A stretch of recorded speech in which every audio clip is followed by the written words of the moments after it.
그 지난주에도 제가 이제 다 저기 댓글이나 뭐 네. 그다음에 이제 실시간 채팅 이런 거 다 이제 그 뭐죠? 뭐라 그러죠? 그거를 그 보는 거를 뭐라 그러나? 모니터 예, 예. 모니터링을 예, 제가 다 했습니다. 네. 역시 보면서 느낀 게 역시 방송은 네. 까야 될 맛이다. 까니까 많이 좋아하시는 것 같아요. 그걸 깨달으셨다고요? 예, 예. 그래서 역시 더 가열차게 아. 더 찰지게 한번 오늘 요번 방송을 까보겠다 이제 그런 생각을 했고요. 네. 그 다음에 혼이님 지난주 금요일에 그 UBC에서 새 프로 시작하셨잖아요. 네네. 지난주에 금요 문화살롱 첫 방송이었는데 기정님께서 역시 프로 악플러로 활약을 해주셨더라고요. 네. 방송은 어떻게 보셨나요? 예, 되게 좀 재밌고 유익하고 감사합니다. 예, 그 다음에 이제 백총재님하고 케미가 잘 맞으시더라고요. 동갑이잖아요. 예, 네. 그러니까 예, 저하고 확실히 세대 차이 나니까 예. 그 다음에 되게 이제 방송을 네. 통통 튀고 이제 귀엽게 하시더라고요. 네, 예, 근데 이제 이 네. 채팅 중에 보니까 이게 속속 경기할 때는 기장님이 너무 억누르셔가지고 그 이제 통통 튀고 이제 귀엽고 이런 거를 네. 잘 발산을 못 하신다고. 아, 그래요? 예, 좀 그런 그렇게 할 수 있게 음. 좀 하라고 좀 그런 얘기 좀 제가 좀 봤고요. 아, 예, 예. 그러셨구나. 예, 그래도 이제 저희는 대본들 해야 되기 때문에 예, 그거는 좀 어려울 것 같고 그 다음에 이제 세 번째로 네. 왜 자꾸 아이유 노래 불러요? 아이유 좋아해서요. 아이유는 사랑이죠. 제가 그리고 아이 둘이유로 활동하고 있거든요. 나이 생각하세요. 아이유랑 예. 저랑 몇 살 차이 나지 않지 않나요? 애가 둘이면서 뭐 하여튼 네, 예. 네. 네, 저는 뭐 예. 이제 프로 악플러 기정님께서 별명을 지어주셨죠. 화면빨, 예. 화면빨 코니. 그래서 앞으로도 여러분들과 그 이제 통통 튀고 이제 귀엽고 이런 거를 네. 잘 발산을 못 하신다고. 아, 그래요? 예, 좀 그런 그렇게 할 수 있게 음. 좀 하라고 좀 그런 얘기 좀 제가 좀 봤고요.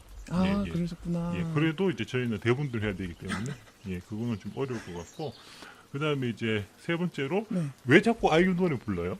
아이유 좋아해서요. 아이유는 사랑이죠. 제가 그리고 아이 둘이유로 활동하고 있거든요. 나이 생각하세요. 아이유랑 예. 저랑 몇 살 차이 나지 않지 않나요? 애가 둘이면서 뭐 네, 하여튼 네. 예.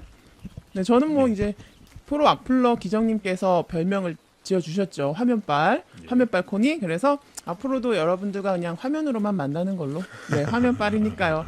제가 또 소심한 비형인 거 아시죠? 예. 그래서 삐치지도 않고 그냥 네 음. 마음에 상처만 담아두고 있겠습니다. 예. 네. 그리고 이제 네. 그 지난주에 경제 뭔가 물어봐 이제 질문 당첨되신 분한테 어. 이제 커피 기프트콘 저희가 싸드려야 되는데 아, 그 제 이메일로 이제 당첨자분이 알려주셔야지 제가 이제 싸드리는데 알려주시지 않았어요. 그래서 이제 그냥 넘어갈 수도 없고 해서 네. 그 드리긴 드려야 되니까 그쵸. 제가 이제 맘대로 좋은 댓글, 훌륭한 댓글 달아주신 분 한 분 선정해서 커피 기프트콘 보내드릴까 합니다. 농사 시는 문파님께서 네, 뭐라고? 기정님 잘생기셨어요 해주셨어요. 유일하게. 딴 분들은 뭐 좀 귀엽다, 뭐 지적이다 이런 얘기 있었지만 이제 잘생기셨다고 해주신 분 유일해서 제가 그래서 이제 농사시는 문파님 자막 지금 나가죠? 예, POHUS 네이버닷컴으로 휴대전화 번호 보내주시면 저희가 커피 네. 기프티콘 싸드리겠습니다. 네. 아, 농사시는 문판이 마음이 정말 바다와 같으시네요. 예, 네.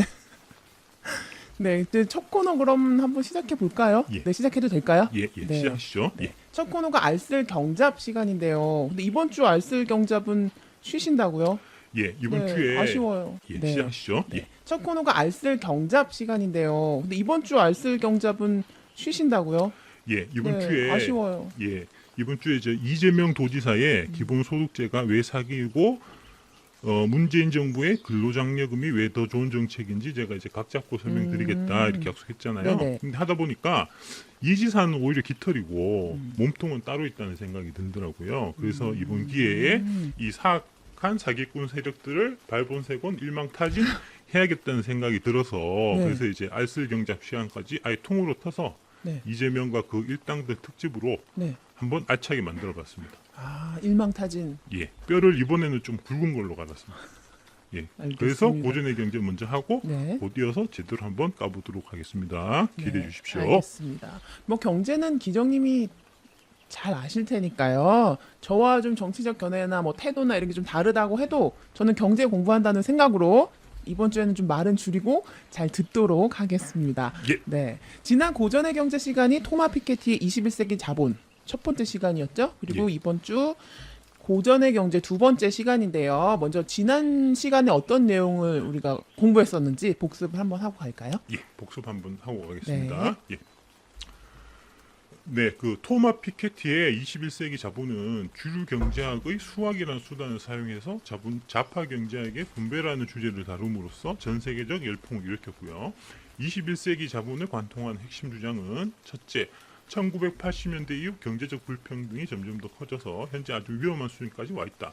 둘째, 그러나 자본주의 시스템 하에서 이를 자체적으로 시정하는 메커니즘은 없다. 셋째, 따라서 경제적 불평등은 경제 외적인 방법으로 해결되어야만 하는데 그 경제 외적인 방법이라는 게 혁명, 전쟁, 대공황 등 아주 불행한 방법일 수도 있기 때문에 네. 정부가 나서서 이룰 거다. 이렇게 이제 요약할 네, 수 그렇게 있습니다. 말씀해 주셨죠. 그리고 우리 문재인 정부가 지금 나서서 해결하려고 하는 것이 바로 소득 주도 성장이다. 그리고 그 소득 주도 성장 중에 하나로 바로 최저임금제를 지금 시도하고 있는 거다. 이렇게 얘기를 해주셨죠. 예, 바로 네, 그렇습니다. 기억 잘하고 계시네요. 그리고 지난 시간에 살짝 언급드렸던 근로장려금 네. EITC 또한 소득 주도 성장을 위한 정책 중에서도 아주 아주 중요한, 중요한 것이라는 네. 말씀을 드렸었고요.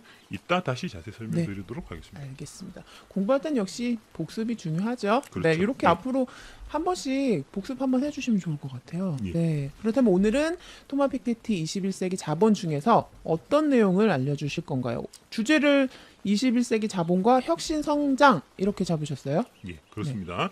그 전에 잠깐 코니님, 네네. 우리 문재인 정부 경제 정책의 핵심 세 가지 축이 뭐죠?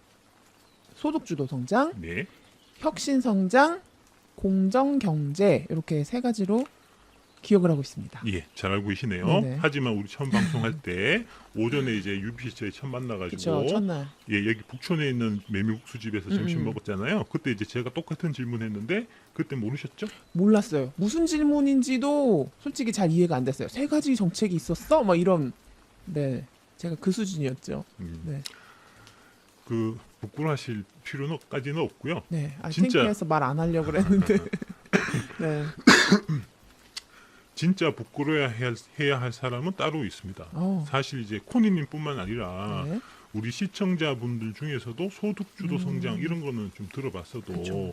혁신 성장이나 공정 경제는 잘 모르고 있었다가 우리 속속 경제를 보면서 알게 된 분들이 아마 꽤 있으실 거예요. 그렇죠. 지금 생방송 시청하시는 분들 중에도 찔리는 분들이 꽤 있을 것 같은데 보면서 알게 된 분들이 아마 꽤 있으실 거예요. 그렇죠. 지금 생방송 시청하시는 분들 중에도 찔리는 분들이 꽤 있을 것 같은데 저 같은 사람이요? 예. 댓글로 순순히 자수 한번 해보시죠. 네. 아마 소득 주도 성장만 많이 들어보셨을 거예요. 네. 예, 그렇죠. 근데 저만 몰랐던 게 아니라서 좀 다행인 것 같은데 이제부터 뭐 쏙쏙 경제 같이 하면서 알아가면 되는 거니까요, 그렇죠? 네, 예. 네. 부끄러워하지 않아도 될까요?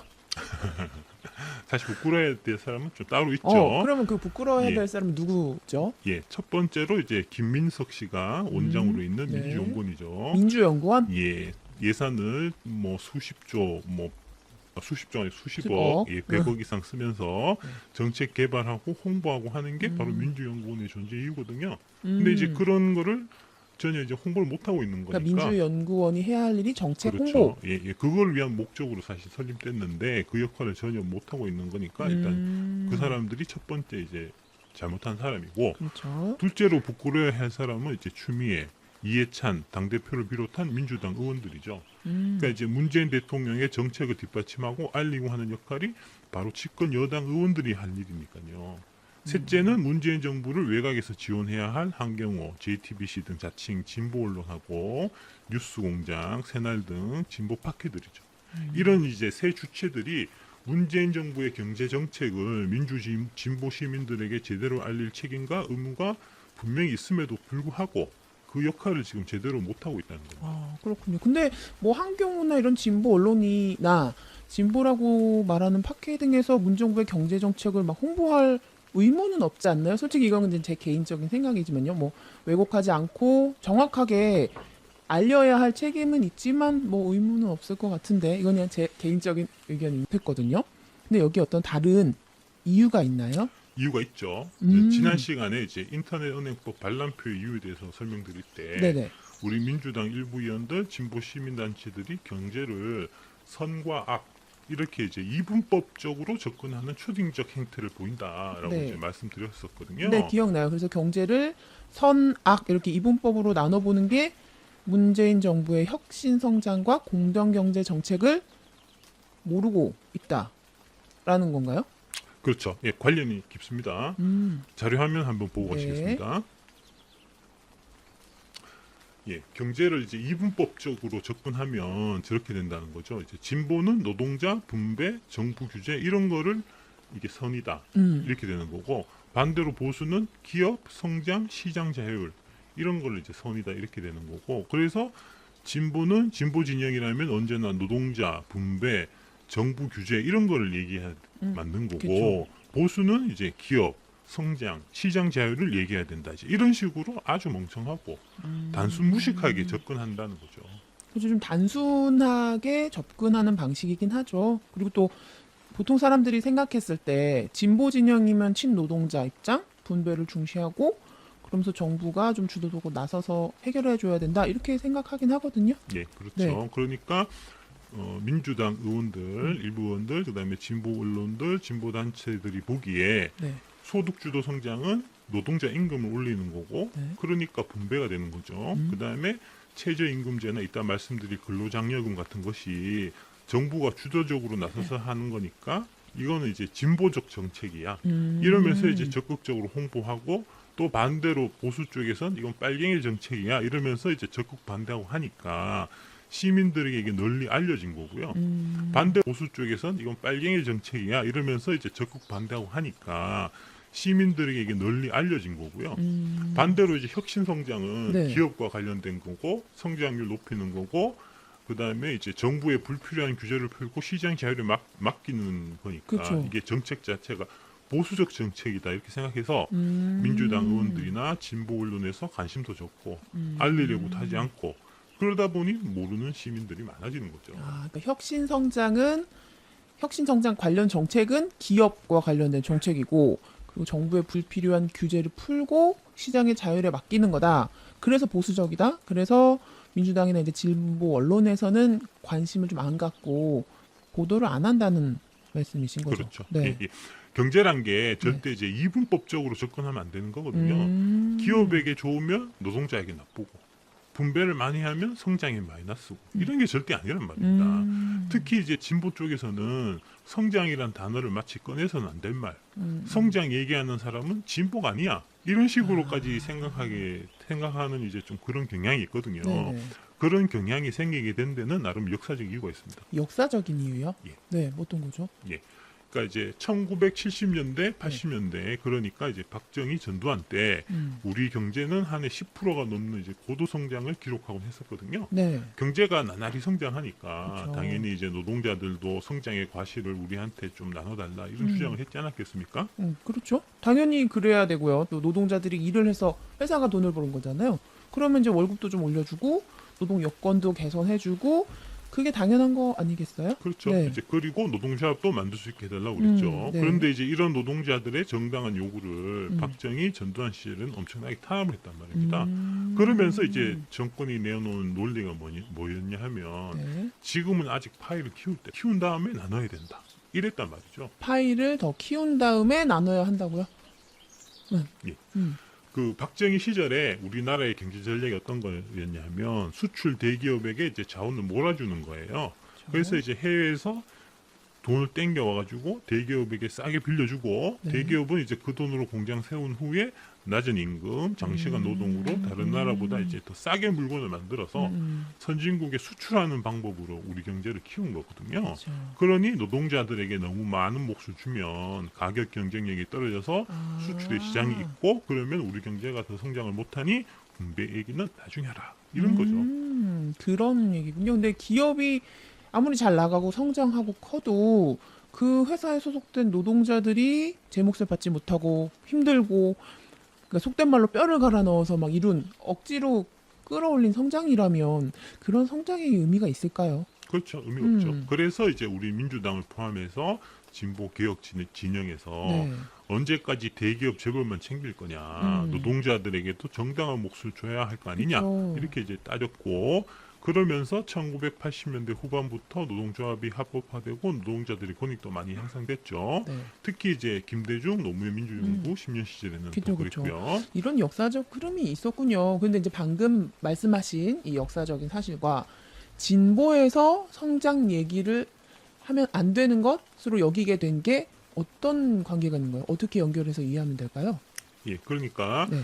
80년대 대학을 다닌 우리가 흔히 586이라고 부르는 지금 이제 민주 진보 진영의 핵심을 이루는 층은 네. 파이를 키우는 게 먼저라는 박정희 전두환 정권에 대해서 파이를 나눠라 하는 노동운동을 하면서 이 세력이 형성이 된 거거든요. 그러다 보니 파이를 키우자 하는 성장당 쪽이야? 이렇게 된다는 거죠. 참여정부 시절에 한미 FTA에 대해서 반대가 많았던 것도, 그 다음에 참여정부 경제부총리를 지낸 김진표 의원이 한때 악마가 됐던 것도, 그리고 김동연 부총리에 대해서 부정적 얘기가 자꾸 나오는 것도, 네네. 그리고 혁신선양에 대해서 별로 얘기하지 않는 것도 다 이런 역사적 맥락에 속에 있다는 그런 그런 이유 때문에 예. 진보 진영에서는 성장에 대한 얘기를 꺼리게 됐다. 그런 말씀이신 거죠? 네, 바로 네. 그렇습니다. 진보 진영이 성장은 대기업 재벌을 위한 것, 분배는 노동자 서민을 위한 것, 이렇게 이제 이분법적으로 생각한다는 거고요. 네. 그러나 이건 정말 멍청하고 단순 무식한 생각입니다. 오히려 성장이야말로 노동자들에게 그리고 서민들에게 무엇보다도 이 땅의 젊은이들에게 절실히 필요한 겁니다. 왜 그런가? 네. 그 이유가 바로 오늘 다룰 오전 아, 토마 피케티의 21세기 자문에 나와 있다. 이 말입니다. 성장이 중요한 이유. 예. 고전의 경제 첫 시간에 이제 좌파 경제학의 주요 주제인 분배에 대해서 이 책이 다루고 있다고 말씀을 하셨던 걸로 기억을 하거든요. 그런데 이 책에 성장의 중요성에 대한 내용도 담겨 있다는 말씀이신 거죠? 예, 자료 화면 한번 보시죠. 네.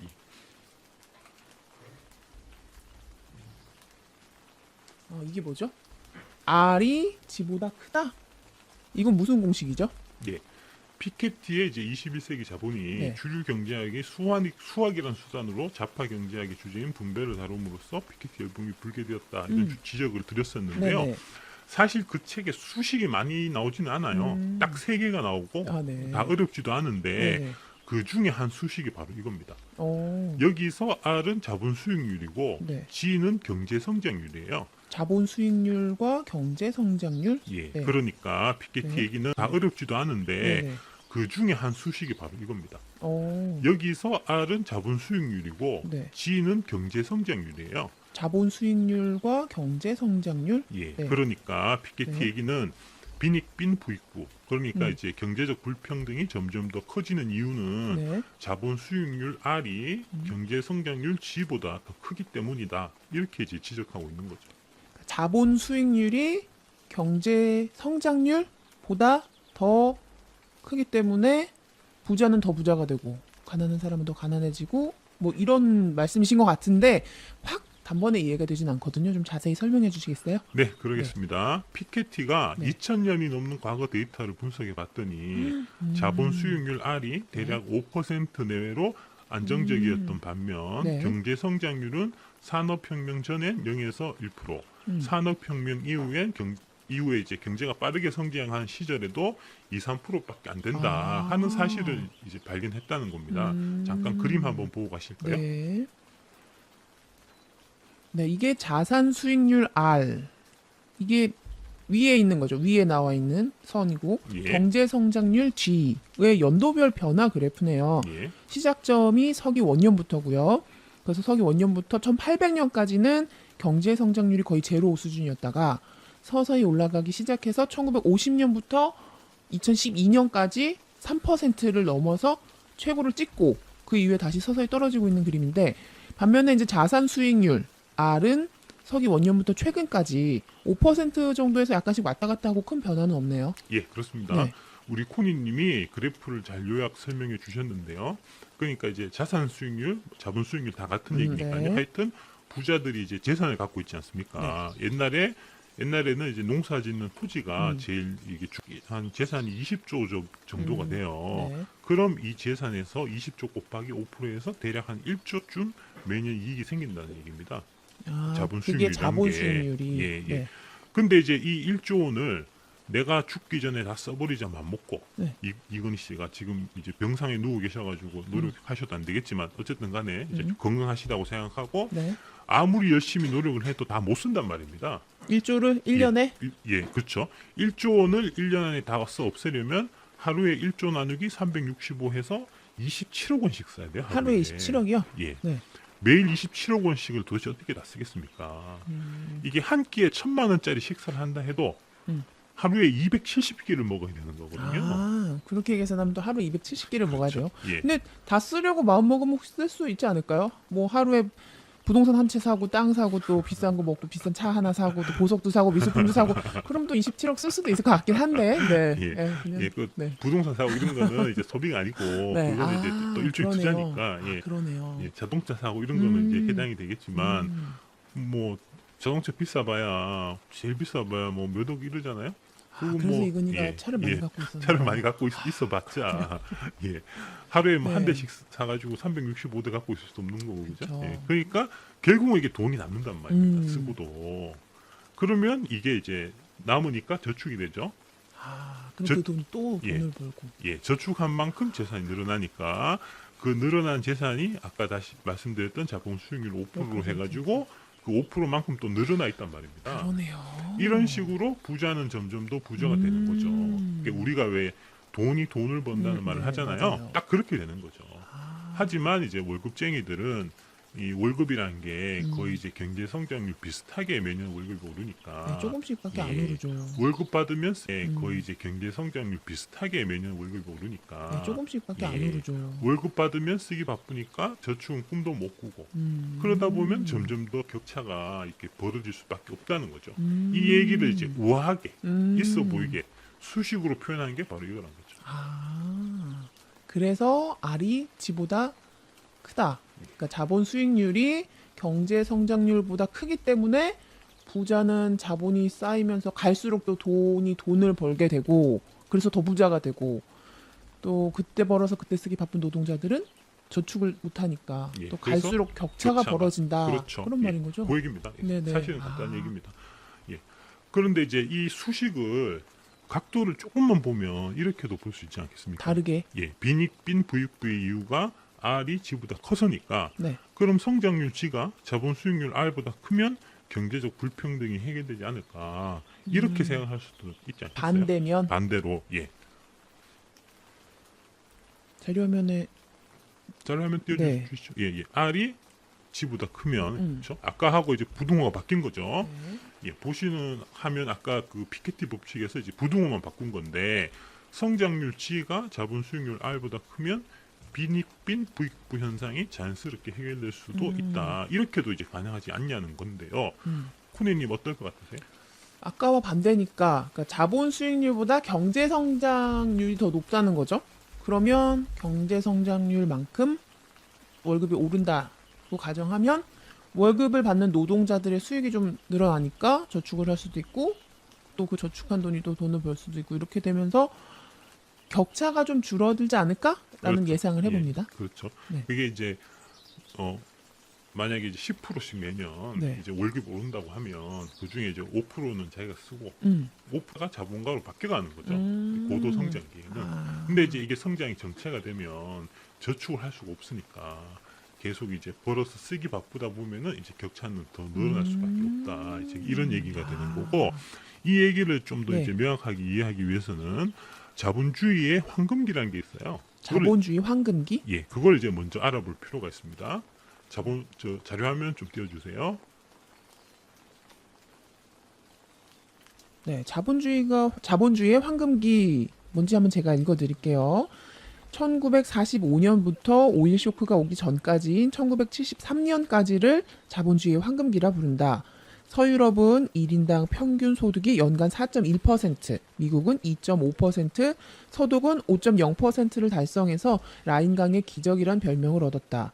실업은 거의 사라지다시피 했고 고용, 가격, 금융 등의 여러 면에서 무척 안정적이었다라고 적혀있네요. 예, 그렇습니다. 네. 지금 이제 이들 선진국들이 네. 1~2% 성장도 힘들어하는 것과 그쵸. 비교하면 엄청난 차이죠. 이 이제 서독의 라인강의 기적 이거를 이제 빗대가지고 우리나라에서 한강의 기적이라고 하잖아요. 아, 네. 예, 예. 그것도 이제 같은 맥락으로 보시면 됩니다. 이제 고도 성장해서 굉장히 빠르게 이제 올라간. 그리고 이렇게 이들 선진국들이 빠르게 성장하던 시기엔 네. 아주 이제 경제적 불평등이 적었다는 걸 또 알 수가 있습니다. 오, 그런가요? 그리고 예, 다시 한번 보시죠. 네.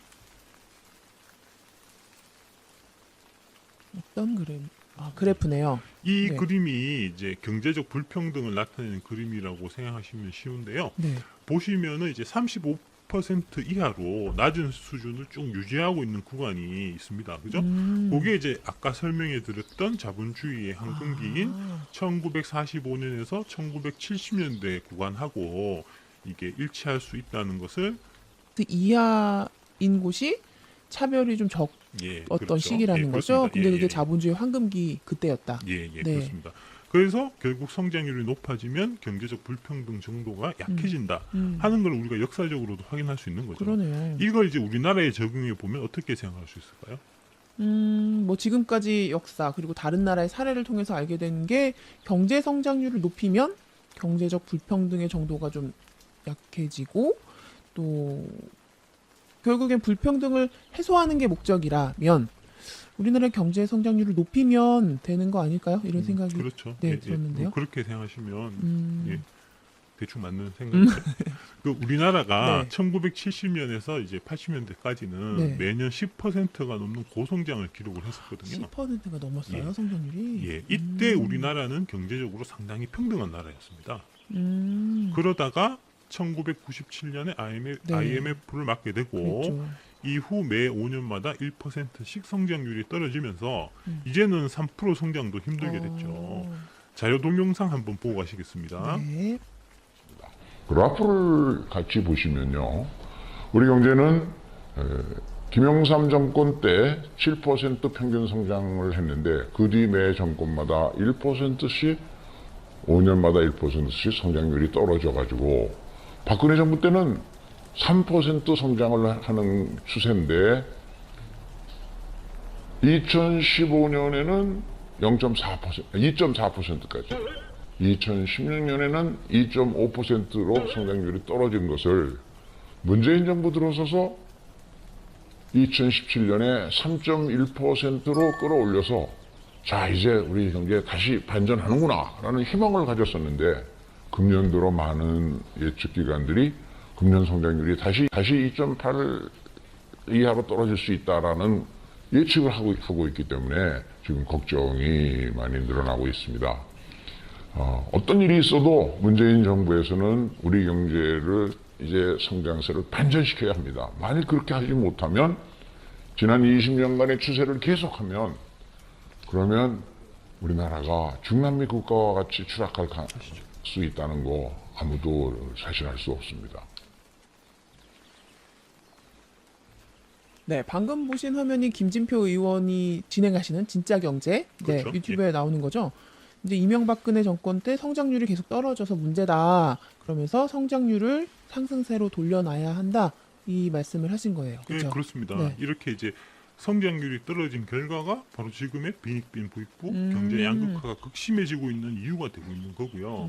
이런 경제적 불평등을 해소하기 위해서도 네. 빨리 성장률을 올려야 할 필요가 있는 거죠. 그리고 이제 이를 위해서 우리 문재인 정부가 추진하고 있는 성장 전략이 바로 혁신 성장이라는 겁니다. 이 성장률을 높이기 위해서 경제적 불평등이 심화되고 있는 이유가 경제 성장률이 둔화되고 있기 때문이니까 이 성장률 둔화를 멈추고 빈부격차도 줄이고 하기 위해서 하는 게 혁신 성장이다.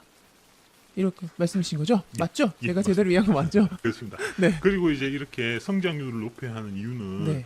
우리 청년들의 장래와도 관련이 있습니다. 자료 화면 한번 보시죠. 네. 지난주에 규제 네. 혁신 1호 인터넷 은행법이 통과됐고 네. 이를 계기로 키움증권이 이제 세 번째 인터넷 은행을 만들 계획이고 그걸 홍보하기 위해서 히어로즈 프로 야구단하고 메인 스폰서 계약을 검토 중이라는 말씀을 드렸는데 그렇죠. 그때 그게 이제 네. 지난주에 최종 체결이 아, 됐습니다. 그런가요? 박수 한번 체결이 됐군요. 네. 했는데 그렇죠. 그때 그게 이제 네. 지난주에 최종 체결이 됐습니다. 그런가요? 박수 한번. 체결이 됐군요. 네. 코니님, 네. 그 요즘 젊은이들이 가장 가고 싶어하는 직장이 어딜까요? 그냥 여전히 대기업을 선호하지 않을까요? 네. 대기업도 있고 네. 그 뭐 여러 가지 있겠지만 그 스포츠 관련 직장, 그다음에 이제 은행 등 금융기관 이런 게 이제 금융기관. 요즘 청년들에게 인기 있는 직장 아니겠습니까? 그렇죠. 저도 이제 저 좋은 대학 나와가지고 이제 금융권 간 게 사실은 이게 이제 돈도 많이 주고 깔끔한 그쵸. 직장이니까 좀 선호하거든요. 아. 예. 그런데 이제 사실 지금 최근에 보면 은행이 신입 지원 잘 안 뽑아와요. 네, 예, 예. 근데 이제 가고는 싶고. 음. 근데 이렇게 이제 인터넷 은행 같은 걸 만들면 이 이제 새로운 일자리가 은행에 갈 수 있는 일자리가 생기는 거니까 이제 프로야구단 같은 경우도 마찬가지고 그렇단 말입니다. 그래서 이제 혁신 선정을 위해서 이게 쓸데없는 규제를 푸니까 이렇게 이제 인터넷 은행이라는 신규 투자가 생기고 여기서 이제 젊은이들이 선호하는 새로운 일거리, 새로운 기회가 생겨난 거 아닙니까? 그러네요. 예. 그런데도 쌍팔년도식 생각에 사로잡혀서 인터넷 은행법 반대나 하고 처자빠졌으니 젊은이들이 민주당을 좋아를 하겠습니까? 그렇죠. 뭐 젊은이들이 뭐 민주당이든 야당이든 요즘 정치에 뭐 얼마나 관심이 있는지는 잘 모르겠지만 만약에 의원들이 계속 이런 식이면 실망스러울 수 있겠네요. 그렇죠. 네. 요새 그 젊은 사람들 얘기 중에 네. 80년대 꼰대라는 말이 있어요. 혹시 알고 계세요? 제 젊은 세대가 아닌가 본데요. 80년대 꼰대는 처음 들어봤는데요. 80년대 생을 말하는 건지 아니면 80년대 예, 대학을 대학 다니는 다니는 사람들 얘기하는 거죠. 예. 그게 바로 이제 이 성장하고 네. 관계가 깊은 겁니다. 80 80년대는 우리 경제가 매년 10% 이상씩 고속 성장할 때예요. 그렇죠. 이렇게 경제가 고속 성장하면 그리고 그렇게 되면은 자연스럽게 일자리가 차고 그쵸. 넘친단 말이죠. 그쵸. 그래서 그 80년대 대학을 다녔던 586 세대들은 사회에 대해서 고민하고 반독재 투쟁하고 이 땅의 민주를 위해서 뭐 데모하고 쭉 할 수 있었어요. 어쨌든 대학만 나오면 취직은 저절로 되니까. 그런 투쟁을 해도 졸업해서 취직은 할 수 있으니까. 그렇죠. 예. 근데 이제 지금의 젊은이들은 어떻습니까? 힘들죠. 성장률이 정체되니까 새로운 기업은 안 생기고 있던 기업은 더 커지지도 않고 그러니 새로운 일자리가 안 생기는 거죠. 그렇죠. 그렇죠. 능력도 없는 늑수구리들이 80년대 시대 잘 만나서 이게 쉽게 취직했고 이후에 이제 승승장구해가지고 지금 부장, 이사 이런 거 자리 꿰차고 있으면서 지금의 젊은 사람들한테 요새 애들은 집밖에 몰라. 젊은 애들 보수하고 문제야. 왜 요즘 애들은 노력을 안 해?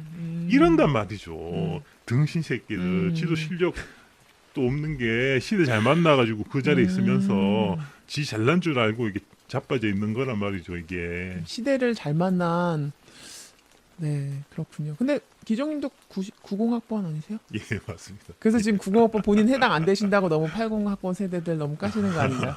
그러니까 80학번도 졸업하니까 IMF였다는데 그럼 그분들 조금은 억울할 수 있겠네요. 아무튼 그렇죠. 네. 예, 예. 지금 취업 상황이나 이제 취준생 사정도 모르고 쉽게 떠든다. 우리 때는 말이야 이러면서 그렇죠. 그럼 예, 80년대 학번 출신들을 80년대 꼰대라고 한다는 말씀인 거죠. 그렇죠. 예. 그래서 지금 네. 우리 민주당 의원들 상당수 진보 진영에서 이제 방귀 깨나 낀다는 분들, 낙곰수류 팟캐드 이런 수박 시발라몰 인간들이 이런 80년대식 80년대 꼰대식 사고에서 벗어나지 못하고 있고 이런 연장선상에서 규제 혁신 1호 법안인 인터넷 은행법에 반란표나 던지고 이러고 앉아있단 말입니다. 그렇군요. 기자님 생각 잘 알았습니다.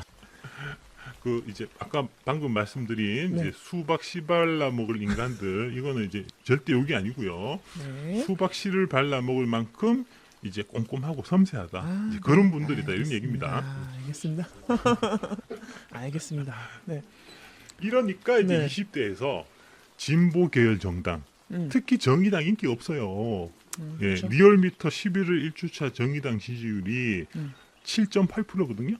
20대에서는 얼마인 줄 아세요?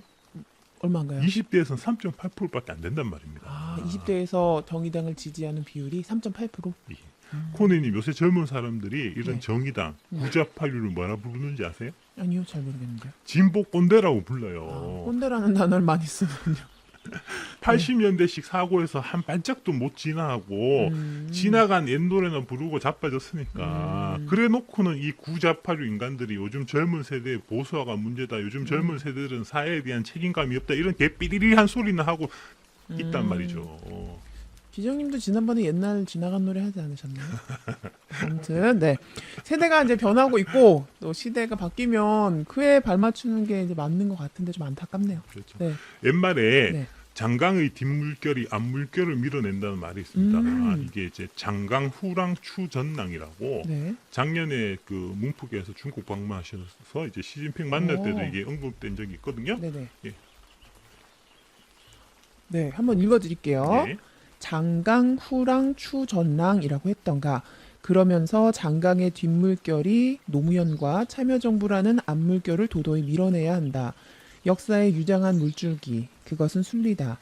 부족한 이 기록이 조금이라도 도움이 된다면 더 바랄 게 없다. 예, 이게 바로 그 문재인 대통령님의 운명이라는 책에 나오는 한 구절. 물줄기, 그것은 순리다. 부족한 이 기록이 조금이라도 도움이 된다면 더 바랄 게 없다.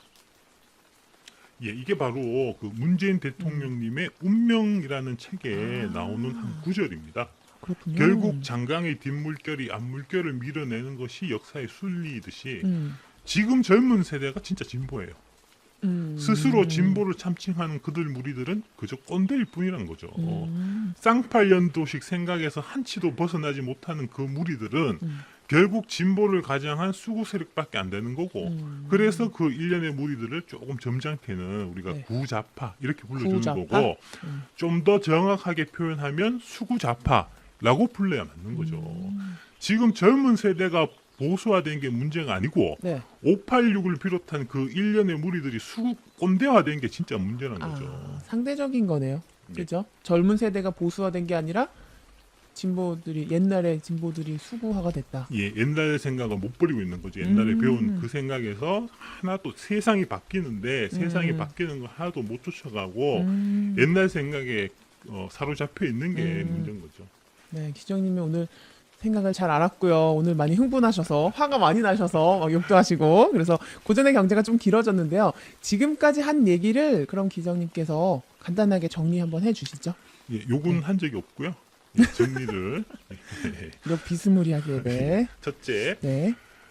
경제적 불평등의 심화, 즉 빈익빈 부익부 현상이 일어나는 이유는 자본 수익률 R이 경제 성장률 G를 능가하기 때문이다. 네. 둘째, 경제 성장률을 올리면 빈익빈 부익부 현상은 자연스레 치유된다.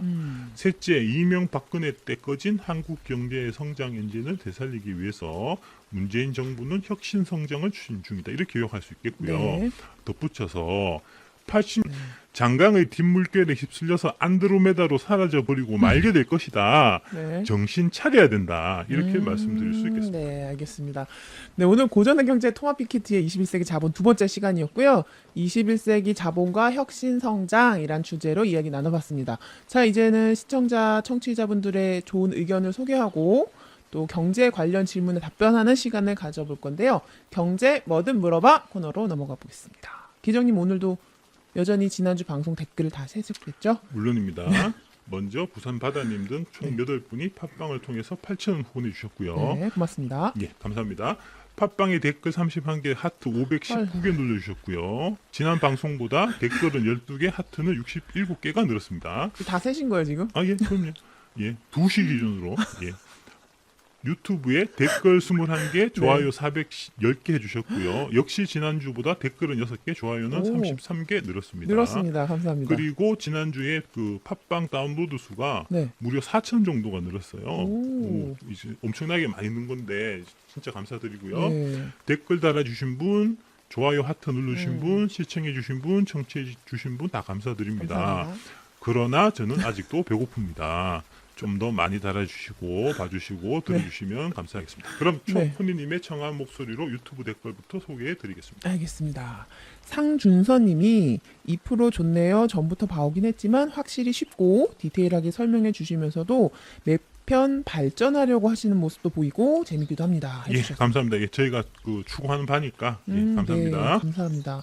그리고 가필드님이 기정님 쉽고 간결한 설명 정말 감사합니다. 경제 관련해서 논쟁하기가 참 어려운데 정말 좋은 내용을 방송을 통해 가르쳐 주시네요 하셨어요. 예, 논쟁하실 때 요긴하게 쓰였으면 좋겠습니다. 맞아요. 예. 네, 그리고 조정훈님이 네, 감사합니다. 그리고 가필드님이 기정님 쉽고 간결한 설명 정말 감사합니다. 경제 관련해서 논쟁하기가 참 어려운데 정말 좋은 내용을 방송을 통해 가르쳐 주시네요 하셨어요. 예, 논쟁하실 때 요긴하게 쓰였으면 좋겠습니다. 맞아요. 예. 네, 그리고 조정훈님이 내용별로 분할해서 클립 형식으로 만들어둬도 좋을 것 같아요. 원하는 부분을 좀 더 집중적으로 다시 볼 수도 있고 다른 사람에게 설명할 때 그 부분만 링크 걸어줄 수도 있고요 하셨네요. 예. 이거 참 예, 유튜브 잘하시는 우리 저 백총재님이 이제 클립 형식으로 그 유신 그렇게 해서 올라가죠. 올리시더라고요. 예, 저희도 그걸 해야 되는데 아직 조금 좀 내부적인 저희가 문제가 있어가지고 좀 정리되면 네. 요거는 꼭 반영해서 그 여러분이 원하는 형태로 해드릴 수 있도록 꼭 이제 추진할 계획입니다. 네. 그리고 김민성님께서는 또 기정님 시원하십니다. 뉴비씨는 이런 동치미처럼 시원한 맛에 봅니다. 코니님 너무 방어 모드신 듯 이렇게 댓글 달아주셨어요. 예. 김민성님이 네. 코니님은 너무 방어 모드신들 이런 말씀하셨는데요. 팟빵에도 이게 비슷한 댓글이 있었어요. 타사님이 네. 코니님은 기정님의 에너지를 깎아먹고 긍정적인 면보다 마이너스인 네. 것 같네 하셨거든요. 어머. 네. 예, 아마 그 제가 지난 방송에서 네. 민주당 의원들 막 까고 할 때 네. 코니님이 이제 조금 변해가 다르다 이런 다를 수 말씀하신 있죠. 것 때문에 네. 이제 그런 거 아닌가 싶은데 네. 이건 좀 오해가 있으신 것 같아서 이제 제가 말씀드리면 이 속속 경제가 100% 제 대본대로 하는 그렇죠. 거거든요. 우리 기정님이 원고를 작성해 예. 주시죠. 저희 UBC가 아무래도 이제 언론을 지향하다 보니까 음. 팟캐스트처럼 예를 들어서 이제 저 닥표 관장처럼 음. 막 시원하게 까고 욕하고 지르고 이렇게는 좀 곤란해요. 그렇죠. 그래서 이제 사전에 호니님하고 짜고 기적은 좀 지르고 호니는 좀 말리고 이런 컨셉으로 이제 잡아서 그랬나요? 예, 일종의 설정이니까 예, 오해 없으셨으면 합니다. 네, 그리고 이 부분은 제가 조금 제 의견을 좀 말씀드리고 싶은데, 예. 근데 같은 프로를 진행하고 있지만 모든 면에서 기정님과 제가 각자 생각의 차이가 있고 또 각자 표현 방식의 차이도 있고 그래서 그걸 좀 인정해 주시는 게 맞다고 생각하고 또 청취자 시청자분들한테 또 양해를 구하겠습니다. 그리고 또 중요한 거죠. 사이다 발언 이런 거 별로 안 좋아하거든요. 제가 그래서 사이다 발언하는 사람, 사이다 정책 내는 사람도 안 좋아하는 건데 제가 안 좋아하는 사람들의 행태를 따라할 순 없잖아요. 그래서 제가 꼭 사이다처럼은 못하더라도 조금 이해해 주시기 바랍니다. 예, 역할 분담 해야 되니까요. 네, 그리고 예, 저는 또 예. 태도가 본질이라고 생각하기 예, 때문에 그럼요. 제가 생각했을 때 올바른 진행자의 자세로 네, 앞으로 저는 계속 그렇게 진행할 거고요. 네, 기정님은 기정님 스타일대로 진행하시면 될 것 같습니다. 아무래도 이제 우리 코니님이 아나운서 출신이다 보니까 네. 예, 조금 그런 게 있어요. 그렇고 네. 그럼 이제 코니님 네. 20대 초반에 통통 튀는 목소리로 팟빵 댓글 소개해 주시죠. 네, 팟빵 댓글 소개해드리겠습니다. 당캐님이 와 쏙쏙경제 최고네요. 어쩜 귀에 아니 빼먹하지 말고 대본대로 아니 하라고. 이게 제가 이 인이 숙이는 사랑님이 댓글을 주셨는데 제가 제 칭찬하는 댓글 저 진짜 못하겠어요. 해도 돼요? 해요. 제가 쓴 말이 아니고 이건 인이 숙이는 사랑님이 적어주신 말입니다. 금요문화살롱 재밌어요. 네, 얼굴도 예쁘고 목소리도 예쁘고 노래도 잘하시고 뉴비씨의 보물이 나타났나요? 이렇게 해주셨단 말이죠. 이걸 어떻게 제가 읽어요? 감사합니다. 네, 예. 감사하고요. 예, 감사합니다. 네, 단캐님이 와 쏙쏙경제 최고네요. 어쩜 귀에 쏙쏙 들어오게 설명하시는지 우리 귀여우신 코니님과 호흡도 정말 좋으시네요. 팬 될 것 같아요 하셨어요. 예, 감사합니다. 네. 그리고 13612님이 인터넷 은행법 반란표에 대한 일침 명쾌하네요. 그렇게 야당질하고 싶으면 야당이나 가버리라고 짜증만 냈는데 이런 감정적인 걸로는 문파 아니면 공감을 얻어내기 좀 어렵더라고요. 되게 논리적이고 타당한 이유를 들어주셔서 거부감 가진 분들과의 대화에 유용히 써먹을 수 있을 듯합니다. 그러니까 다행이네요. 예, 감사합니다. 예. 네, 그리고 머두근 넬반님이 쏙쏙경제 듣다 보니 시간 가는 줄 모르겠어요. 재미와 유익 두 마리 토끼를 다 잡다니라고 해주셨어요. 예, 저희가 두 마리 토끼를 다 잡는 게 목표입니다. 네, 그래서 최선을 이제 다해보겠습니다. 저희는 이제 경제 코미디 방송을 지향하고 있습니다. 전 아니에요. 네. 예, 그 외 좋은 의견 많았는데 시간 관계상 이제 다 소개 못 드려서 죄송하고요. 환타콜라님이 거의 모든 댓글에 대댓글 달아주시고 계신데 감사드리고요. 7호차 이제 독일 가신다고 하셨던 것 같은데 꼭 캐치하시길 기원합니다. 네. 유튜브 실시간 채팅 중에 재밌는 거 위주로 몇 개 소개해드릴게요. 코니님의 살짝 과도하게 귀여운 목소리로 들어보겠습니다. 네. 이거 유튜브 실시간 채팅에 있던 댓글이네요. 예. 봄날의 정원님, 욕 평생 안 해보셨죠, 기정님? 아닙니다. 저 사실 욕쟁입니다. 여기 니비 씨의 욕쟁이 많으시네요. 네. 태극문파 진희님, 욱삼 당신은 대체 점점점 어디서 이런 보석 같은 분들을 모셔왔는지 정말 대단하심 해주셨습니다. 네, 제가 좀 보석 같죠? 반짝반짝하십니다. 예. 네, 도토린 문님께서 기요미 기정님 단점 드디어 발견 숫자에 약하심 하셨어요. 아닙니다. 이 제가 강한 게 숫자고 숫자에 되게 왜 꼼꼼한데 그때 숫자 약했죠? 그때 이제 그 라면 얘기하다가 아. 예. 그 4천억 개인가 4천만 개인가 이제 그거 아, 예, 그거 네네. 때문에 아, 하신 것 같아요. 그러셨구나. 그건 실수예요. 원래는 제가 되게 강해요. 그리고 이제 네, 숫자로 거짓말하는 거 제가 되게 싫어하거든요. 그렇죠, 맞아. 예, 그러신 예. 것 같더라고요. 앞으로 다시는 그런 실수 없도록 더 열심히 네. 하겠습니다. 그리고 김소희님께서 부산이십니까? 아니요, 대구입니다. 아, 대구시군요. 예. 네. 정상현님이 새가 날아드는 팟캐에 자주 등장하죠 하셨네요. 그러니까 이게 무슨 얘기냐면 네. 이게 김민석 그 이제 저 민주연구원 원장님이 네. 이게 그 민주연구원 뭐 이런 거 좀 정책 같은 홍보하고 알려야 되잖아요. 그래서 이제 알리려면 민주당 측에 그 민주연구원 뭐 이런 거 좀 정책 같은 홍보하고 알려야 되잖아요. 그래서 이제 알리려면 민주당 지지자들, 민주당 당원들이 많이 있는 방송 가서 알려야 될 거 아닙니까? 그렇죠. 새날은 민주당 당원들 별로 없어요. 그 진행하는 사람들 다 정의당 구자파 깔아드리거든요. 아니 왜 거기 가서 하고 있냐고 민주당 그 얘기군요. 민주연구원 해가지고 민주당원 당비로 받아가지고 이 저기 연구원장 해가지고 월급 받으시는 분이 왜 그쪽 가서 하시냐고. 뭐 다른 것도 다 포섭하기 네, 위한 됐습니다. 큰 넘어가시고 그림. 넘어가시고. 네, 예. 조군 작가님께서 이거 고정 코너인가요? 예, 물어보셨어요. 댓글 읽어드리는 이거 고정 코너입니다. 네, 금호정님 언니 소개로 처음 들어왔어요. 본방 시청 자주 오겠습니다. 요즘 너무 답답해요. 예, 하셨어요. 다른 분도 금호정님 좀 소개해서 이제 같이 좀 많이 좀 보셨으면 좋겠고요. 네, 그리고 한결다움님이 기정님 상품권 깡 좀 다뤄주세요. 예, 하셨네요. 조만간에 다뤄드리도록 하겠습니다. 아, 네, 알겠습니다. 황황수정님께서 이재명이 제일 나쁜 게 뭐냐면 지는 입으로 생색내면서 돌려 정부를 욕하게 유도하는 비열함이라고 해주셨어요. 저도 100% 공감합니다. 예. 그렇군요. 아 그리고 네. 그 나영 아빠님, 피토건님이 기정님, 박혁권님 오, 닮으셨네요라고 좀 하셨더라고요. 닮았어요. 닮았나요? 네. 사진 한번 예, 비교해 자료화면, 주시겠어요? 예. 아니 그 사진 말고 좀 더 잘 나온 거 있잖아요. 예. 닮으셨어요. 좀 진짜 닮으셨어요. 닮으셨어요.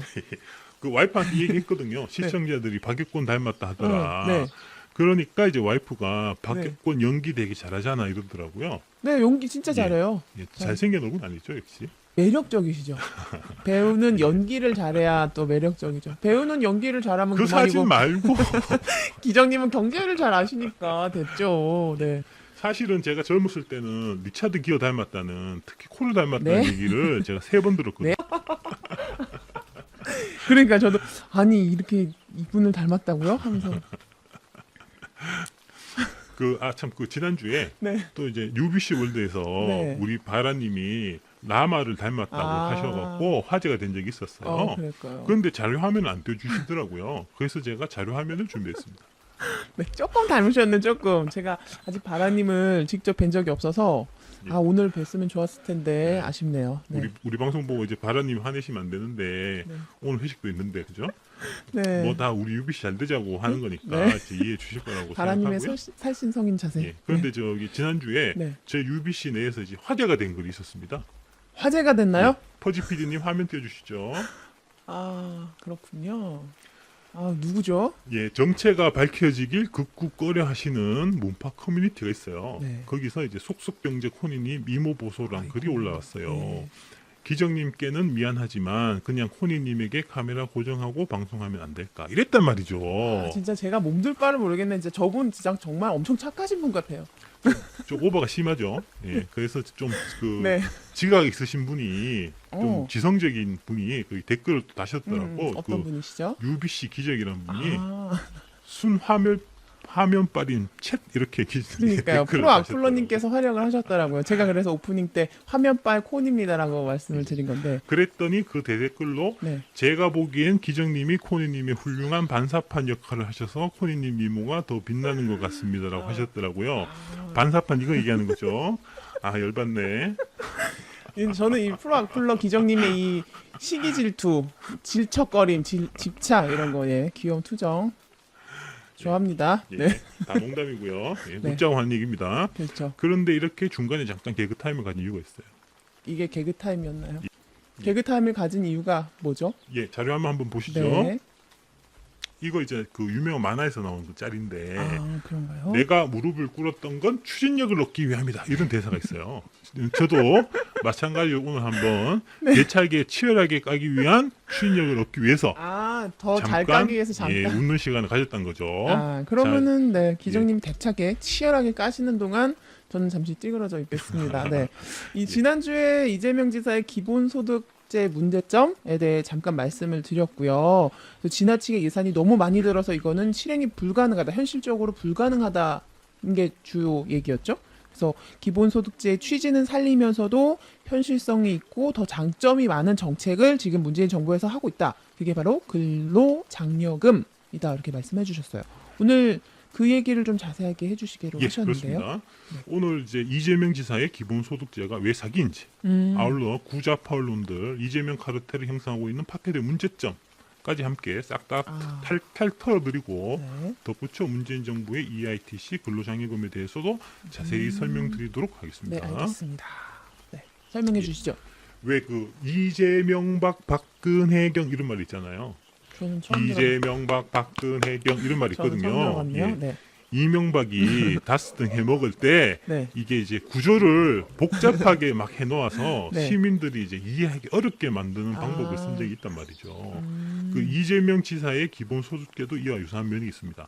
사실 이게 말도 안 되는 얘기인데 이 구조를 막 복잡하게 헷갈리게 해놓아서 시민들이 제대로 파악하기 어렵게 만든단 말이죠. 이런 게 정치적 거짓말의 전형적인 수법이거든요. 그래서 이제 먼저 지금 얘기되고 있는 기본소득제의 세 가지 유형에 대해서 먼저 살펴보고 이야기를 진행하는 게 좋을 것 같습니다. 네. 자료 한번 보시죠. 기본소득제 세 가지 유형에 대해서 먼저 살펴보고 이야기를 진행하는 게 좋을 것 같습니다. 네. 자료 한번 보시죠. 기본소득제 세 가지 유형. 네, 기존 복지 플러스 기본소득제형이 있고요. 신자유주의형이 있고 또 이재명식 기본소득제 이렇게 세 가지 유형이 있다고 하시는데 이재명의 기본소득제는 전국민 기본용돈제와 같다 이렇게 적어 놓으셨네요. 이게 무슨 뜻인가요? 예, 설명해 드릴게요. 네.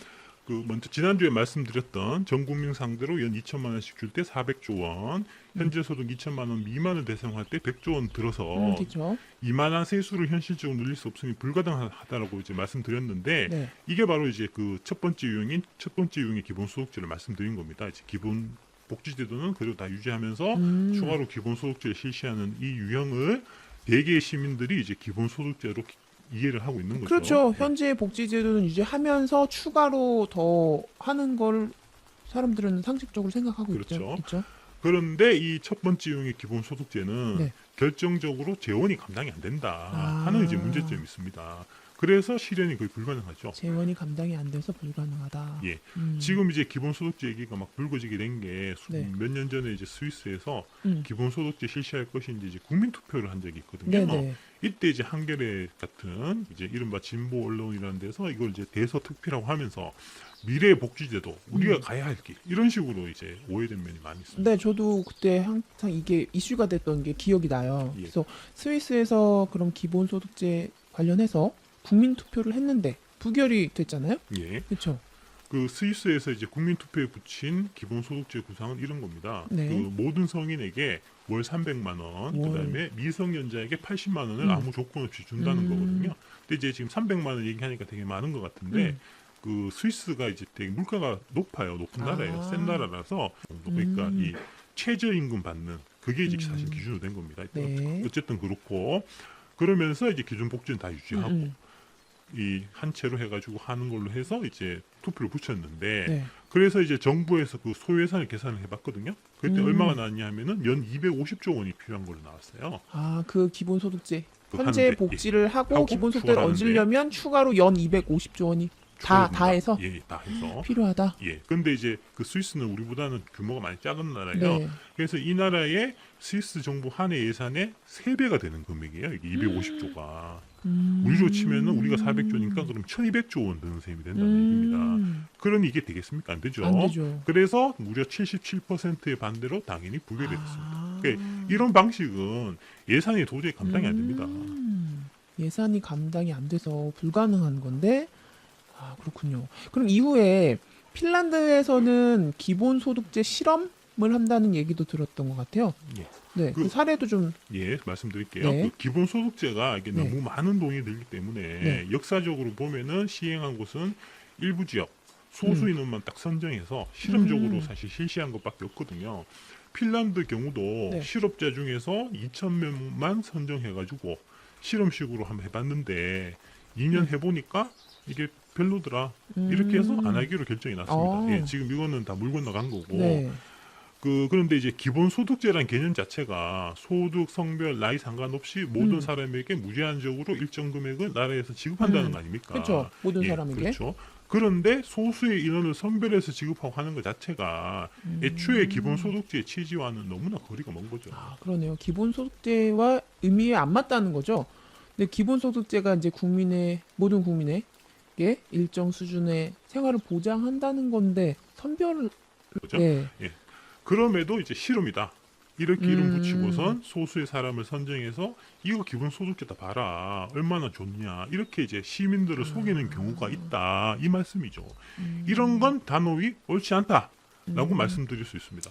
그 약간 허울만 좋은 뭐 말장난 같기도 하고요. 시민은 이제 이렇게 기만하는 옳지 않은 사례가 그럼 있나요? 예, 자료 동영상 한번 보시겠습니다.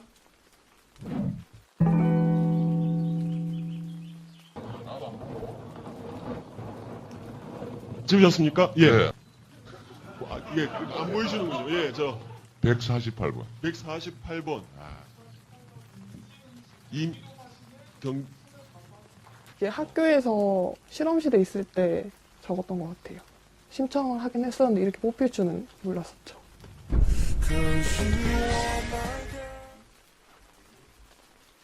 예, 그 친숙한 분 얼굴이 보이시죠? 이게 이제 한겨레하고 이재명 당시는 성남시장일 텐데 2016년 12월에 지원자 200명에게 조금씩 돈을 내게 하고 그 중에 한 명을 추첨해서 그 한 명에게 월 135만 원씩 6개월 동안 한 거거든요. 네. 코니님 이게 기본소득제인가요? 아니요, 이건 기본소득제는 아닌 것 같은데요. 이건 기본소득제가 아니죠. 음. 이건 그냥 복권 추첨일 뿐입니다. 다수의 사람들이 만 원씩 내서 복권을 사고 그중 당첨자에게 돈을 몰아주는 다만 월 135만 원씩 6개월에 걸쳐서 이제 나눠서 받는 것만 다를 뿐이죠. 이걸 갖고 기본소득제 실험이다 얘기하는 것 자체가 웃기는 거예요. 그러니까 적절한 실험은 아니었던 것 같네요. 예. 네. 그 기존 복지 제도를 유지하면서 추가로 기본소득제를 실시하는 첫 번째 유형은 네. 엄청난 추가 지원이 필요하기 때문에 불가능하다. 그렇죠. 따라서 소수의 인원만 선정해서 실험이라고 하는 식은 근원적인 문제인 재원 문제를 그냥 우회하는 것에 불과해서 첫 번째 유형은 네. 엄청난 추가 지원이 필요하기 때문에 불가능하다. 그렇죠. 따라서 소수의 인원만 선정해서 실험이라고 하는 식은 근원적인 문제인 재원 문제를 그냥 우회하는 것에 불과해서 이게 실험이라고 하는 자체가 넌센스고 일종의 기만 행위다. 이렇게 이제 정리할 수가 있겠고요. 그러네요. 게다가 이 실험을 한 날짜가 중요합니다. 이게 2016년 12월이네요. 그렇죠. 네. 2016년 12월이면 2017년 장미 대선을 불과 몇 달 앞둔 시점이라는 거죠. 그러니까 이게 애초에 이걸 기본소득제를 내가 하겠다는 게 목적이 아니고 대선을 앞두고 봐라 내가 이렇게 진보적인 사람이니까 이런 이제 이미지 메이킹을 하기 위한 정치쇼다 이런 거죠. 그럼 이제 두 번째 유형인 신자유주의적 기본소득제에 대해서도 말씀드리도록 하겠습니다. 네. 신자유주의는 이제 제가 깊이 잘 알지는 못하지만 그냥 알기로 그냥 성장을 중시하고 또 복지에는 좀 회의적이고 그런 입장 아닌가요? 그러니까 신자유주의에서 기본소득제? 라는 게 좀 말이 안 되는 것 같은데요. 그렇지 않습니다. 네. 그 신자유주의라는 단어 자체가 지금 이제 구자파에 의해 가지고 악마되어 있어서 그렇지 신자유주의자라고 해서 모든 복지에 다 반대하는 거 아니에요. 네. 다만 복지를 하더라도 정부의 개입이 적은 방법을 이제 선호한다든지 하는 이제 방법적인 차이가 있을 뿐이에요. 네. 코님 저번에 제가 유치원 얘기할 때 네. 신자유주의자인 밀턴 프리드만의 생각에 대해서 말씀드렸는데 네, 기억나시죠? 기억나요. 지원할 때 최종 수혜자인 학부모들한테 지급해야 된다 지원금을 이렇게 말씀하셨던 네, 것 그렇죠. 같은데. 네. 네. 신자유주의적 기본소득제라는 게 이런 겁니다. 지금 정부에서 복지를 위해 가지고 시민들에게 각종 지원을 하고 있지 않습니까? 네. 의료보험, 국민연금, 영유아 보육비, 최저생계비 지원이라든지 종류가 엄청나게 많고 네, 다양하거든요. 이게 이제 이것도 감시하고 하는 게 이런 것들이 어렵고 어렵죠. 돈도 많이 들고 그렇거든요. 그렇죠. 그러니까 이제 이런 복지제도를 싹 다 없애버리고 모든 국민에게 아무 조건 없이 일정 금액을 딱 정해서 줘버리자 하는 거죠. 아, 그러니까 의료보험, 뭐 국민연금, 보육비 지원 이런 거 싹 없애고 기본소득 주는 걸로 통일하자. 그렇죠. 예, 그렇습니다. 그래서 지금 우리나라 한 해 복지 예산이 150조 원 정도가 150조, 되거든요. 네. 예. 복지의 주요 목표 중에 하나가 소득 재분배니까 그쵸. 이제 어렵게 이 항목 저 항목 복잡하게 할 것 없이 150조 원 나누기 5천만 명 하면은 연 300만 원이 나와요. 연 300만 원. 그렇죠. 네. 그러면 한 달에 25만 원씩 1인당 줘버리자는 거죠. 그러면은 4인 가족의 경우에 한 달에 100만 원씩 받는 셈이 네, 4인 되는 가족 거고 한 달에 1년에 100만 원? 이제 1,200만 원씩 받게 되는 거죠. 이거 어떨 것 같으세요? 딱 들었을 때는 좋은 것 같은데 자, 조금만 더 생각해 보면 각자의 생활 습관도 다르고 가족 형태도 다르고 소비 형태도 다르고 수입은 당연히 다를 거고 그런데 양적으로만 똑같이 나눠주는 게 과연 정의고 평등인가? 이런 생각이 좀 드네요. 그렇죠. 네. 부족한 사람이 있을 수도 있고 그다음에 뭐 1,200원 받아가지고 아파버리고 이러면 그렇죠. 그건 또 대책이 없으니까 이제 그런 문제도 있고 여러 가지 문제가 있는 거죠.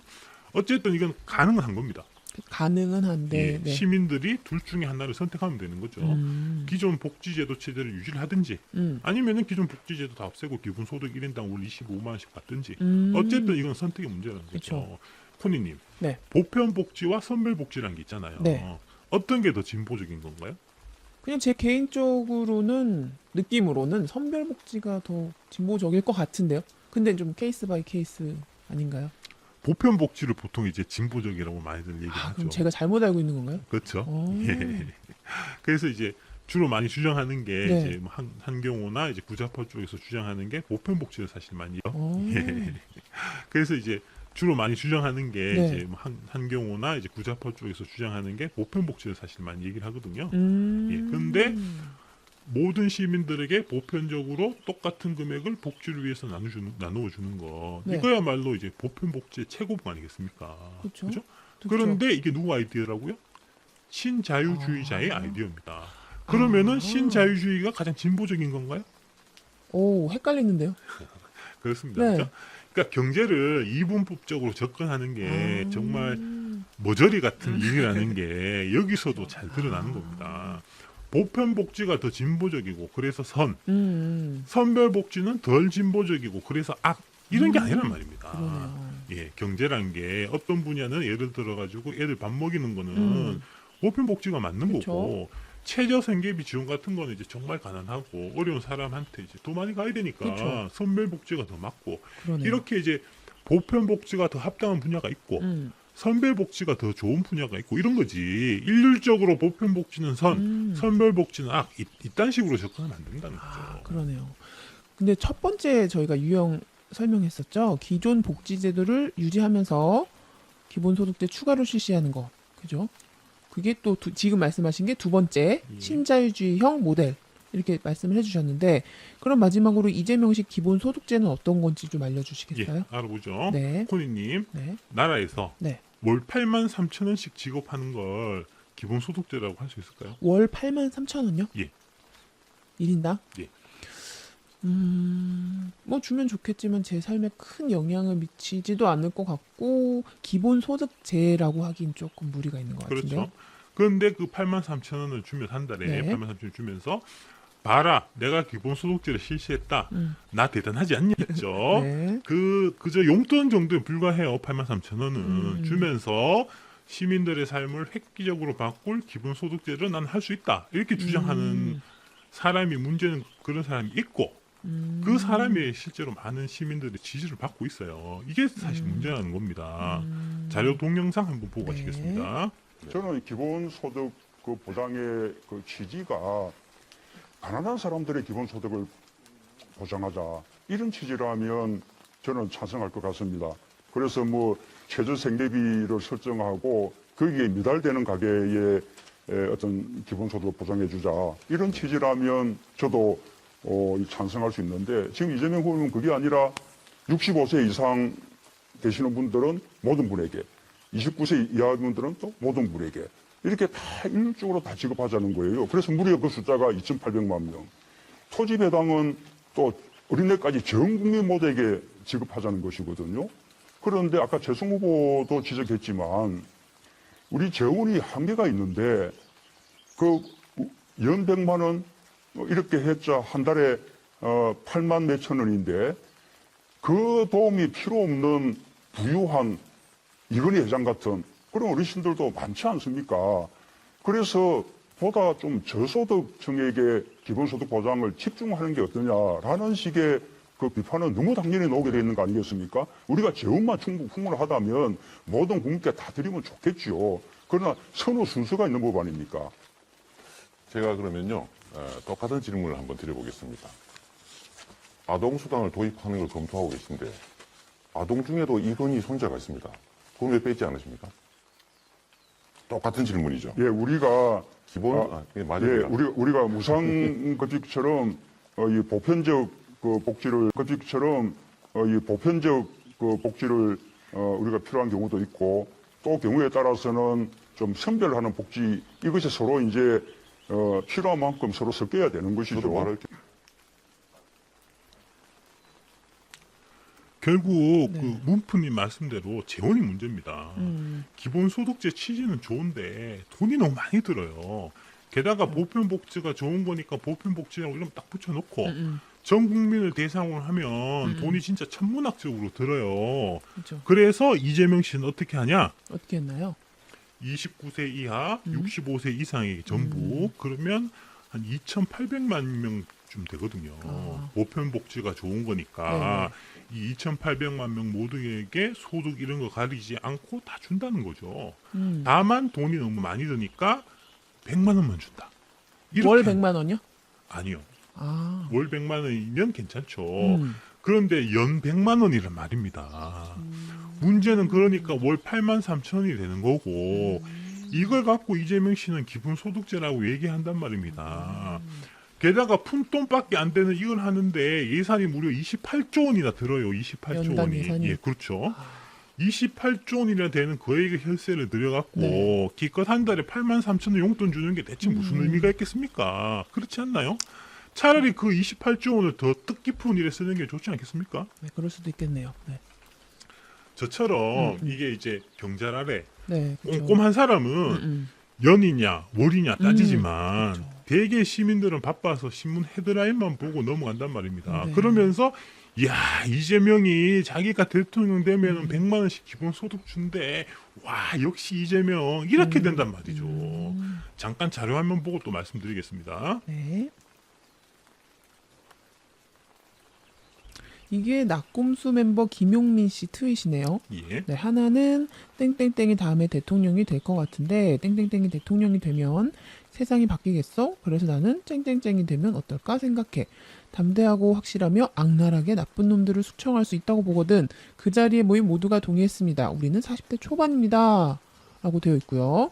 또 하나는 더민주 후보가 될 확률은 낮지만 선거 개혁 노선에 응원합니다. 이재명보다 이재명의 꿈에 투자합니다. 20만 원 송금했습니다. 라고 올렸네요. 그러니까 네. 이재명 씨가 연 100만 원을 월 100만 원으로 오인하게 은근슬쩍 뭉개고 넘어가고 네, 저도 또 뭐, 이제 김용민 씨 같은 큰 마이크 가진 셀럽이 역시 이재명이 개혁적 이렇게 트윗 날려주고 이러면 저처럼 경찰 아래 꼼꼼한 사람이 아닌 일반 시민대로 훅 넘어간단 말입니다.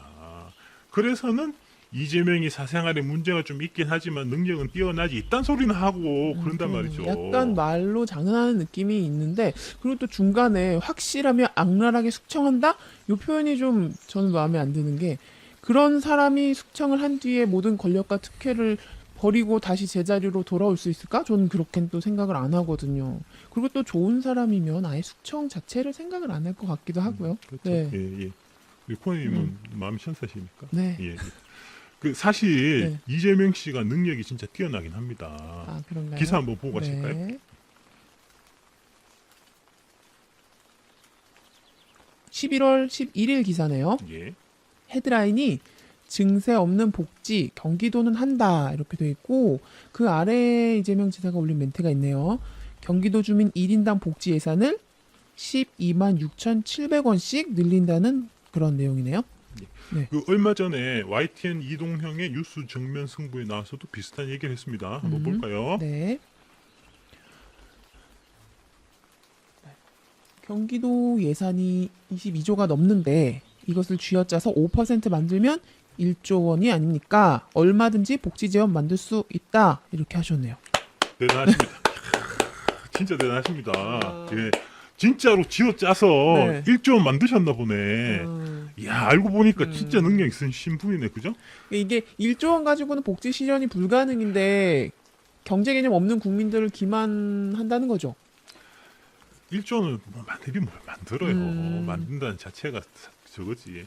그러고 보니까 우리나라에 이제 유독 그 이재명 씨처럼 능력 네. 있는 정치인이 많은 것 같아요. 한번 볼까요? 네. 누구죠? 네, 2007년 기사. 그러니까 이명박이 대통령이 되기 전이네요. 예. 그래서 본인이 대통령이 되면 한 해 20조 원을 절약할 비책이 있다고 했네요. 어떻게 절약하지? 그래서 이제 네. 우리 시민들이 이게 능력 있다고 이명박을 대통령을 뽑았죠. 이명박 버금가게 능력 있는 정치인이 또 있습니다. 한번 화면 네. 한번 보실까요? 아, 이거는 2012년 대선 TV 토론회 때네요. 네. 박근혜가 증세 없는 복지 하겠다 하면서 그래서 제가 대통령 되겠다는 거 아니에요? 했던 거죠. 정말 유명한 일화죠. 네, 네, 네. 그렇습니다. 이렇게 능력 있는 정치인들이 많아서 우리나라는 정말 복받은 나라입니다. 이명박, 박근혜, 그리고 이재명 이렇게 말이죠. 제가 보기에 이 세 분은 정말 대단한 능력을 갖고 계신 것 같아요. 시민을 상대로 거짓말하고 사기치는 능력 말이죠. 이재명, 박근혜 경 이 말이 그냥 나온 게 아니란 말입니다. 정치 이딴 식으로 하면 안 됩니다. 정직하게 하세요. 그냥 말로만 하고 좀 숫자로 장난치지 말라 이런 말씀이신 것 같은데 기본소득제 관련해서 얘기가 좀 길어졌어요. 그럼 여기서 중간 정리 한번. 네, 사실 세 가지 보전이 있습니다. 네네. 먼저 첫 번째는 기존 복지제도는 그대로 유지하면서 기본소득제를 더하는 건데 이거는 재원이 도저히 감당이 안 돼요. 그래서 이건 불가능합니다. 불가능. 두 번째는 이제 신자유주의 모델인데 이거는 기존 복지제도를 전부 다 없애고 기본소득제로 일원화하는 겁니다. 네. 이거는 이제 가능은 해요. 네. 하지만 시민들이 이를 선택할지 또는 이게 좋은 건지는 좀 의문이 있고요. 그렇죠. 세 번째 이재명의 기본소득제는 이름만 기본소득제지 실상은 월 83,000원씩 주는 전국민 기본 용돈제라고 불러야 맞다는 거고요. 은근슬쩍 시민을 기망하고 속이는 그런 행위다. 그래서 욕먹어 마땅하다 하는 게 제 생각입니다. 그렇군요. 그럼 기정님 말씀처럼 이 이재명식 기본소득제가 문제가 많은 거라면 왜 제대로 알려지지 않고 또 저 같은 일반 시민들은 모르고 있는 걸까요? 사실 그게 더 큰 문제입니다. 저는 이재명 한 명 감옥 간다고 해서 우리 정치가 나아지리라고 생각하지 않습니다. 거짓말로 그런 사람 정치하는 많죠. 사람은 이명박, 박근혜 계속 있었고 이재명 이후에 또 누가 반드시 나올 겁니다. 진짜 문제는 이런 식으로 시민을 속이고 기망하고 하는 방법으로 정치하는 것이 가능하게 하는 우리 사회의 구조와 메커니즘이라고 생각해요. 한경호든 진보 언론든 낙곰수류, 찌개, 파케들을 포함해서 이런 더 내밀한 구조를 말씀드리는 게 더 중요하다고 생각합니다. 네. 그리고 문재인 정부의 근로장려금, EITC에 대해서도 자세히 말씀드려야 할 것 같고요. 네. 그런데 시간이 지금- 너무 많이 지났죠? 그렇죠. 1시간 지금 13분 방송한 지 지났네요. 그럼 근로장려금 EITC 또 오늘 못 얘기하고 다음 주로 넘어가는 건가요? 예, 그러네요. 아, 어쩔 수 그렇네요. 없이 다음 네. 시간으로 미뤄야 될 것 같습니다. 네. 결국 이제 기본소득제 13분 방송한 지 지났네요. 그럼 근로장려금 EITC 또 오늘 못 얘기하고 다음 주로 넘어가는 건가요? 예, 그러네요. 아, 어쩔 수 그래요. 없이 다음 네. 시간으로 미뤄야 될 것 같습니다. 네. 결국 이제 기본소득제를 제가 3회에 걸쳐 가지고 음. 다루게 됐는데 그만큼 이제 중요한 이야기기도 하니까 이제 네. 시청자, 청취자 여러분들의 너그러운 양해 부탁드립니다. 네.